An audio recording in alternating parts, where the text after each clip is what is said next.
Bhuj B division police સ્ટેશનની બાજુમાં આવેલી જૂની જેલમાં મંગળવારે બપોરે આગ લાગી હતી. જોતજોતામાં આગે વિકરાળ સ્વરૂપ ધારણ કરતા ભુજની આસપાસ 15 કિલોમીટરના વિસ્તારમાં ધુમાડાના ગોટે ગોટા જોવા મળ્યા હતા. આગની આ ઘટનામાં પોલીસે ડિટેઇન કરેલા 1200 વાહનો બળી ગયા છે.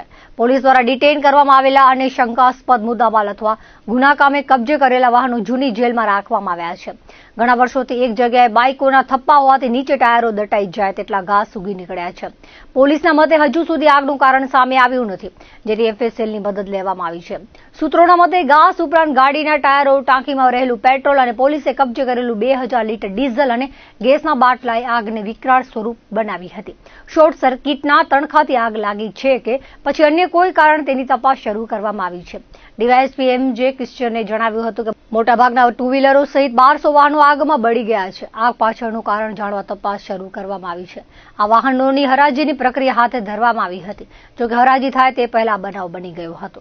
બપોરે જે જૂની જેલ છે બી ડિવિઝન પોલીસ સ્ટેશનની બાજુમાં, એમાં બપોરના સમયે એક આગ લાગેલી હતી અને જે આગમાં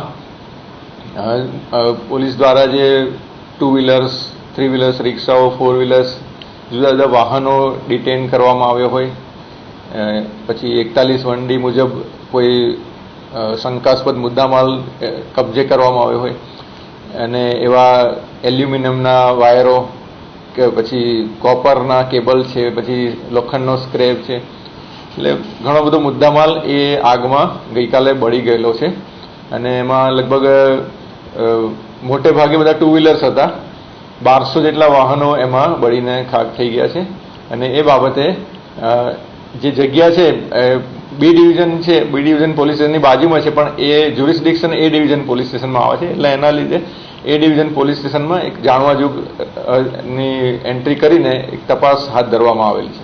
હા, રૂપિયાનું નુકસાન આમાં નક્કી કરવું મુશ્કેલ છે, કારણ કે સ્ક્રેપ અને જે જૂના વાહનો છે જે ડિટેન કરેલા હોય, એટલે જનરલી પ્રોસિજર એવી હોય છે કે જ્યારે વાહનોની હરાજી કરવામાં આવે ને ત્યારે એની ઓફસેટ કિંમત નક્કી કરવામાં આવતી હોય છે.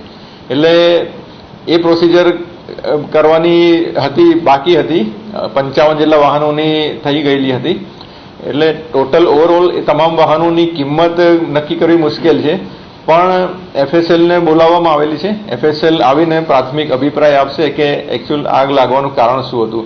પણ એમાં સૂકું ઘાસ હતું, અમુક જૂના ટાયરો હતા, એટલે એ બધા જે મટીરિયલ હતું એના કારણે આ આગ વધારે ઝડપી રીતે પ્રસરી અને વધારે નુકસાન એને કરેલું છે.